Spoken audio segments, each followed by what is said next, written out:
I'd like to present to you Dr. Donnie Evans. Thank you.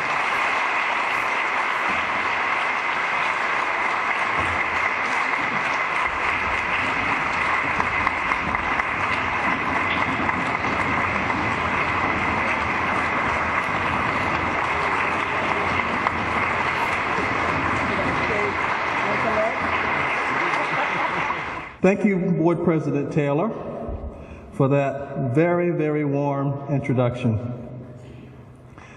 And thank you to the Rosa Parks and Norman S. Ware students who performed for us this evening.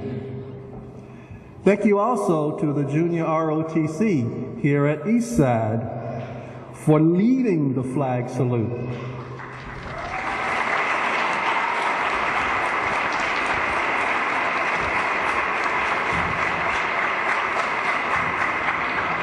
Whether you realize it or not, this group, the Eastside ROTC group, has won some awards for doing what you saw them do tonight. I will comment on that a little further as I proceed into the evening.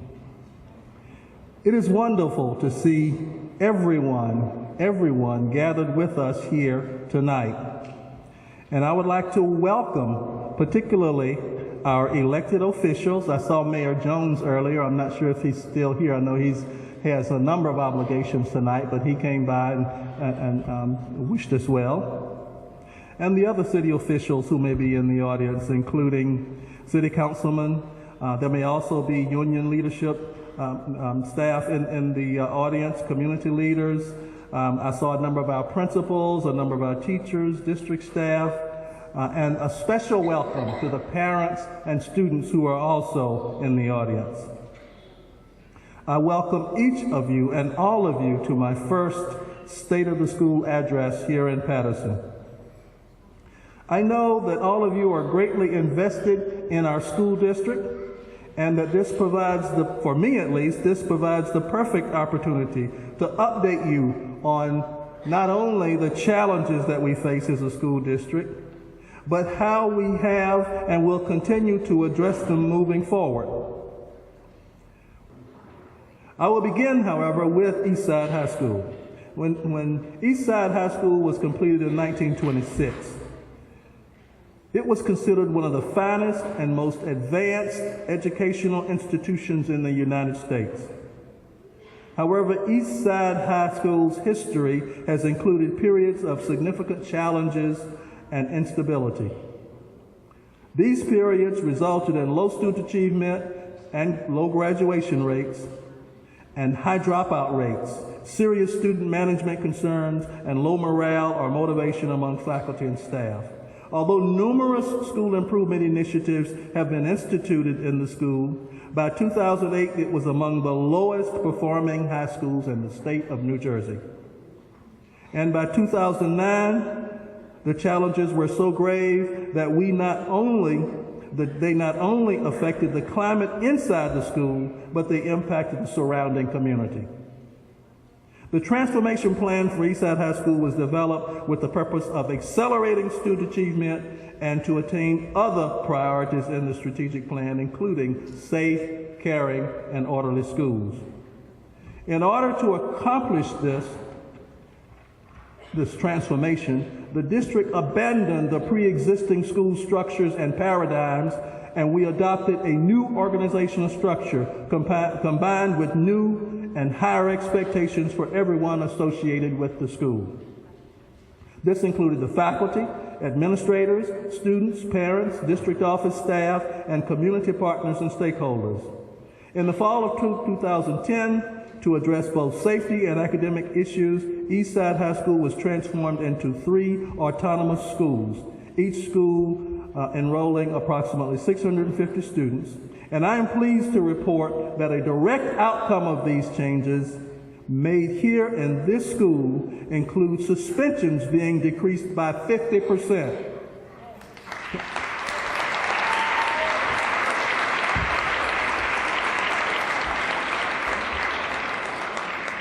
And in other areas, particularly involving violent acts or vandalism and other major acts, are down by 40%.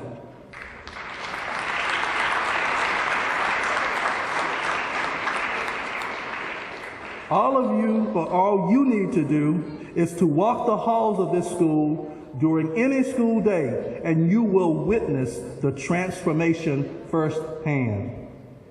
In fact, that's why I selected Eastside as our venue for tonight, because I wanted all of you to come to a school that is truly a symbol of reform in Patterson.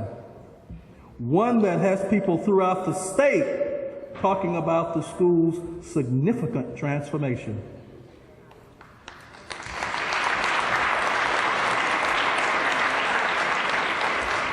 During this school year, we celebrated many firsts in our district. Aside from changes at Eastside, perhaps one of the most unique events was the opening of New Jersey's first curriculum-based, student-run credit union at John F. Kennedy High School. This was truly historic and a shining example of what we can accomplish when great minds and strong resolve come together. By partnering with the North Jersey Federal Credit Union, their staff has provided critical training to our students regarding marketing and promotion, business ethics, and customer service skills. With this one financial literacy service learning project, our high school students are gaining firsthand financial experience that will better prepare them for the future, while also providing a beneficial service to the parents and teachers of this school's community. Of course, part of creating a healthy school culture means we must provide students and teachers with the tools necessary for them to achieve at high levels. This includes providing physical environments that reflect 21st century learning standards. This year, we have restructured our facilities team, and as a result, we have significantly reduced the number of work orders and continue to improve our response time to improve student or school requests, individual school requests. Additionally, we continue to work with the state, particularly the SDA, the School Development Authority, on building renovations and new construction, particularly around School 16 and the new Hazel Marshall Street. And if you followed the news in recent months, you know that those two schools are among 10 that were recently approved by the SDA board and the governor to continue with new construction. However, it's not going to happen tomorrow. We're pushing for it to start very, very soon, but it may be at least another year before that commences. But the fact is, it's approved and it's going to move forward, and we'll get 2 brand new schools. Most of you know that we have created a full-service community school in our district. And what's that about? Imagine a school that not only provides the basic educational services that every school is expected to deliver, but not only that, it is open extended hours and provides opportunities for parents to come in and engage themselves in parent education opportunities, for youngsters to have opportunities for academic help, whether it's enrichment or remedial. Health services are provided so that parents don't need only to go down the street to the school in their community to get help. We don't perform major surgery, but basic health needs are addressed in the school.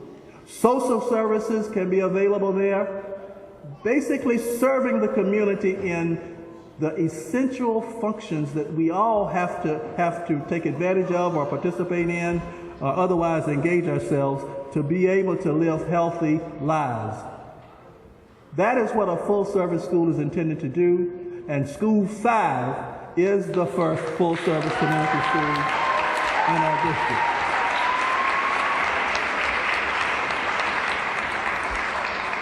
The school district was also fortunate to receive a $2.3 million grant to support our full-service schools initiative.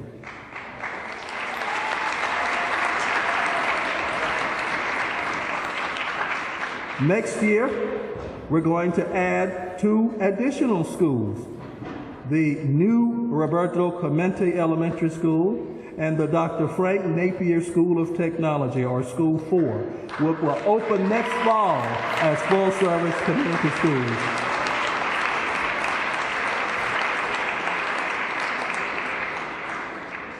Okay, so where do we go from here? We've talked about what we've done. We've talked about our strategic plan, the roadmap, if you will, or the framework for transforming our district. What do we do from this point forward, in addition to the things that we've already put in place?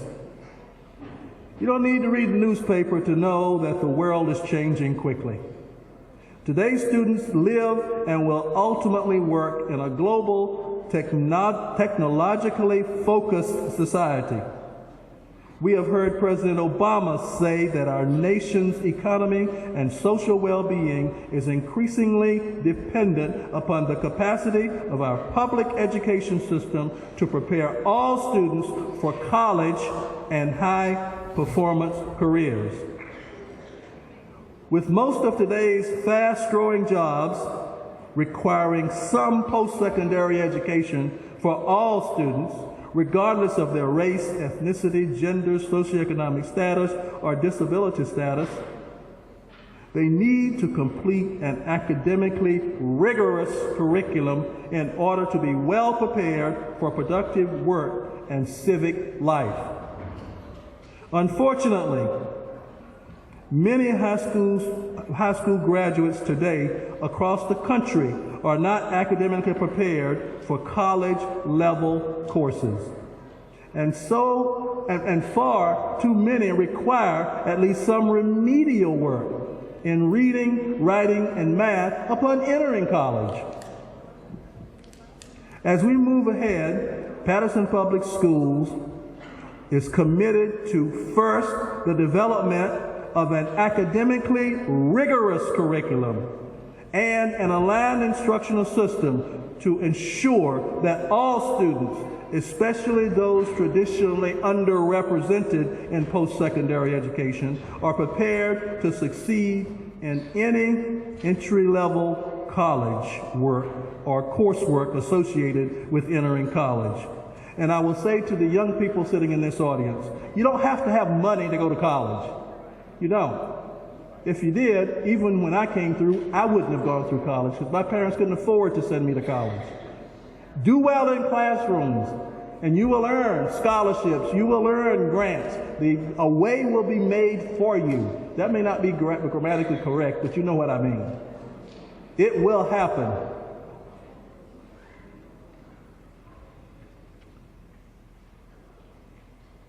First, in looking at a rigorous program, very soon we will be distributing grade level expectations to help parents understand what a child should be learning at a particular grade level and how they can monitor their own child's progress. Increased parental involvement is also a focus as we move into the future.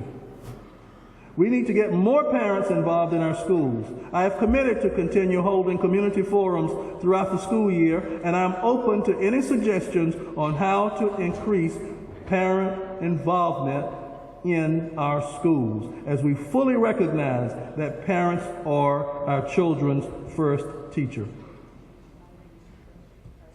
We must also improve overall district operations to be more responsive and customer focused. As I mentioned a moment ago, you cannot have a high-performing district without having a high-performing district office. It requires a lot of work.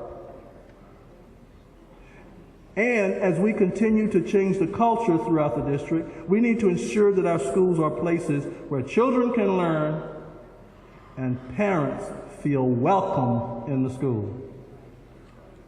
To accomplish this, we've identified 10 initiatives in addition to what we're already doing to help us to get there. First, and you've heard about this already, we're going to create and implement more school choice options. and you've heard about this already, we're going to create and implement more school choice options.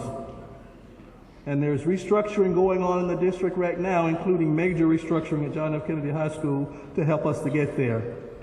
Indeed, next year, all high schools will be schools of choice. There will be 12 thematic-driven high schools. Students can apply to any of them, and through a lottery process, students for that school are determined. Similarly, we're going to begin to add more choice options at the elementary level as we move forward. Next, we're going to begin full implementation of the Patterson Effective Schools model, district-wide. We've done a lot already. We provide a lot of training for principals. We're going to provide more training for principals. Last summer, we began training teachers. We had a group of 350 teachers providing training in the Effective Schools model and helping them to improve their outcomes as well. Third, we are going to create a gifted and talented continuum across the district.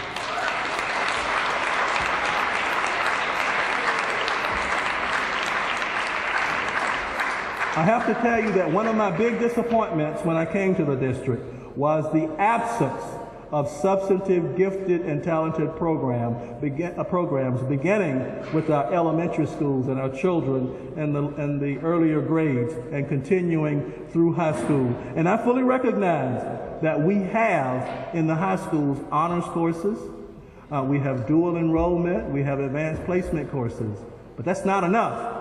Even those programs are undersubscribed. They need to be expanded greatly. But then we need to institute at the lower grades in elementary school a comprehensive gifted program, including international baccalaureate.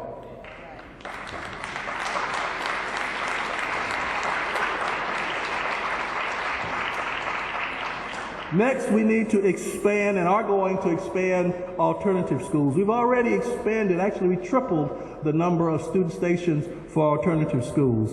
An unfortunate reality is that traditional school arrangements or traditional school settings don't meet the needs of 100% of our students. We have students who need alternative settings. It is my desire not to put any child on the street because they're not meeting the needs or their needs aren't being met in our schools. I want there to be some place for them to go and have their needs met. Their academic needs, their social emotional needs, whatever those needs are. And they can either graduate there or work their way back into the traditional environment and graduate there. But there needs to be a place for them to go. That is the function of alternative programs. And we're going to continue to expand until we get to the point where no kids are dropping out, that there's a place for everybody.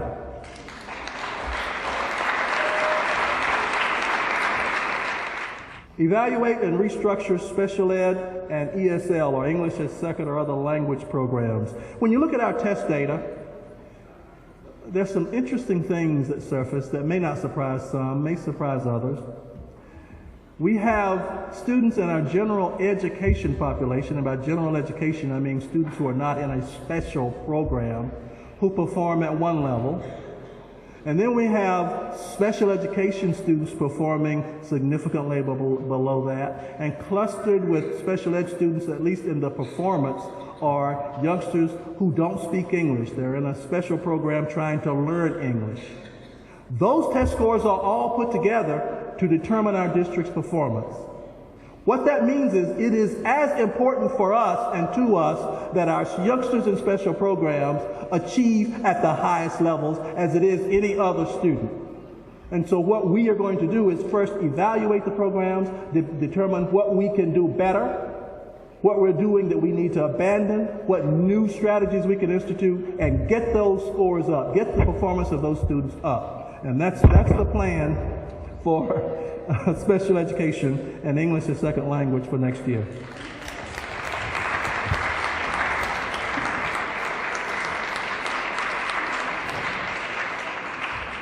Fine and performing arts. You heard me comment earlier about the two groups that performed before us. We have to do more than we've done in that area.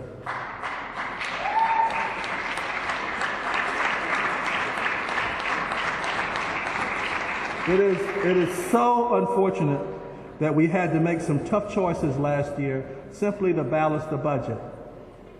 And I have to tell you, they hurt. I think many of you don't realize the extent that they hurt. Having to cut fine arts, having to cut librarians when we're trying to teach kids to read, that hurt. That's going to change for the coming year.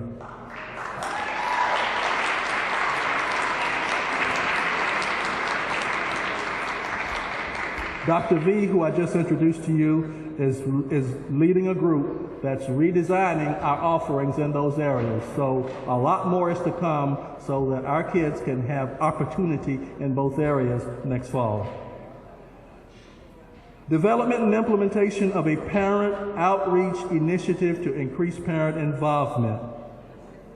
Some great ideas are surfacing on how we can get our parents. Sometimes it requires going out and knocking on doors and engaging them on their turf, and then get them into our schools and let them work with teachers to help improve student achievement. But we're going to be doing some very, very creative things next year, like requiring that parents come in and talk to their child's teacher. Who says that we can't do that? Yes, we can. We can learn a lot from parents. Again, you are the child's first teacher.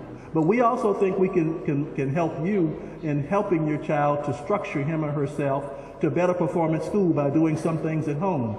We must work together to that end. We're going to create a Leadership Development Institute to increase capacity among our leadership, whether it's district level leadership or school level leadership. We're going to implement an outcome-based performance appraisal system for teachers and administrators. And by outcome-based, what I'm telling you is we're going to look at how students are performing. There's some research, there's a lot of research, and I'm not going to spend a lot more time because I actually have run over time. I'm surprised Terry isn't jumping up and down saying, you've gone over. I'm almost done. But there's a lot of research out there that talks about the effects a poor teacher can have, the long-term effects one poor teacher can have on a child's life. One poor teacher. And think about that, multiply that by 2 and 3 times, and over the course of a child's experience, they're going to come in contact with many teachers. Most of them are going to be very strong, very solid teachers. But every now and then, they may come across a teacher who really shouldn't be in the classroom. How are we going to figure out who those people are? Well, one of the ways is to look at how the students are performing over time. How are students performing? Are they regressing? Are they progressing? I'm challenged if I see consistent regression, class after class after class after class. Those are the kind of things we're going to be looking at. Similarly for administrators, looking at the same kinds of things to determine if whether or not we have the right people running our schools and running our departments at the district office. Finally, we are creating and will implement a district-wide K-12 progression plan.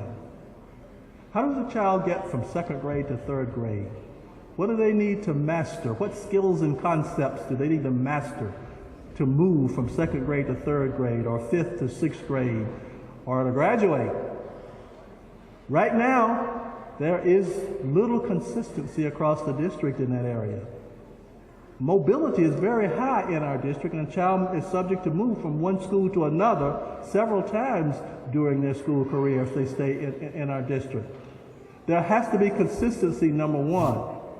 But there have to be clear expectations that are grounded in research and tied to expectations that are tested, that the learned societies, if you will, the groups that include professionals, whether it's teachers or subject area folk, they provide a lot of guidance as well. But we've got to first determine what those expectations are and then hold students responsible for doing it, for making the grade, before we promote them to the next grade. I can tell you right now, having gone through this a couple of times, there's going to be a lot of frustrated students. and a lot of frustrated parents. Parents who will say, hey, well, it's not my kid's fault that they didn't pass. Okay, but they got to repeat the grade. That's the bottom line. That's what a progression plan does. First, communicate those expectations to everyone, and then hold them to it. That's what we're going to do.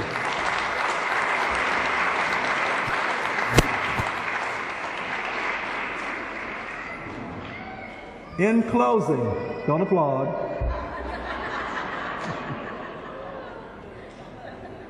I would like to leave you with the final thought. There is a popular song on the radio today, and it includes a poignant line.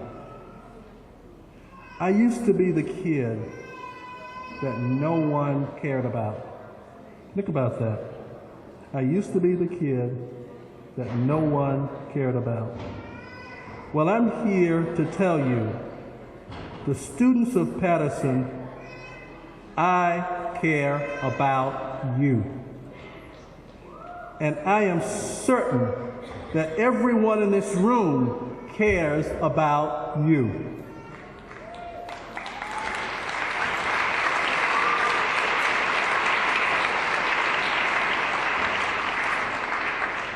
We are here to help you, to help all our students succeed in school and in life.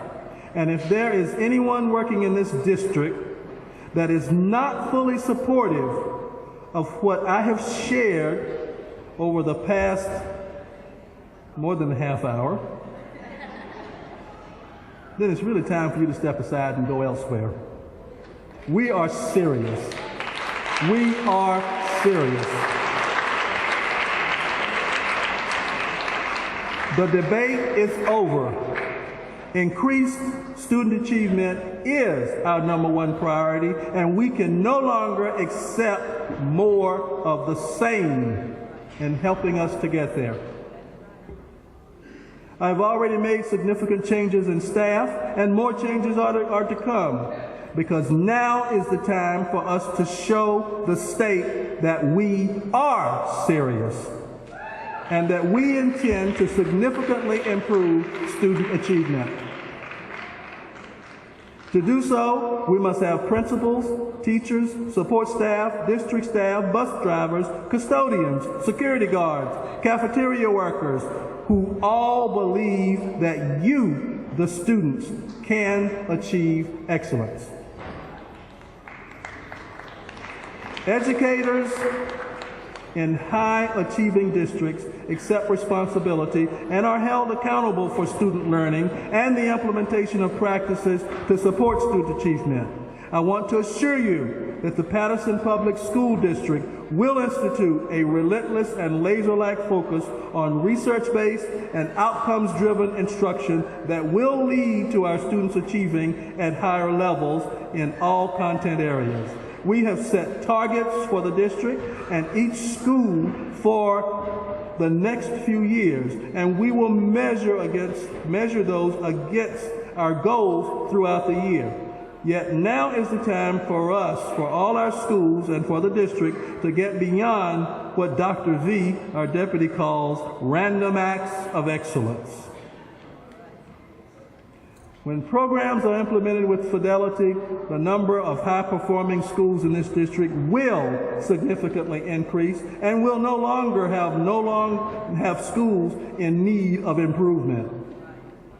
And if you don't know what that is, that's the NCLB's designation for you didn't make AYP.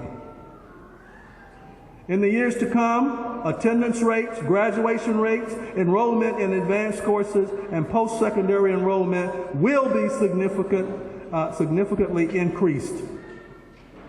These are the qualities of excellence that every student rightfully deserves and that this strategic plan will make possible.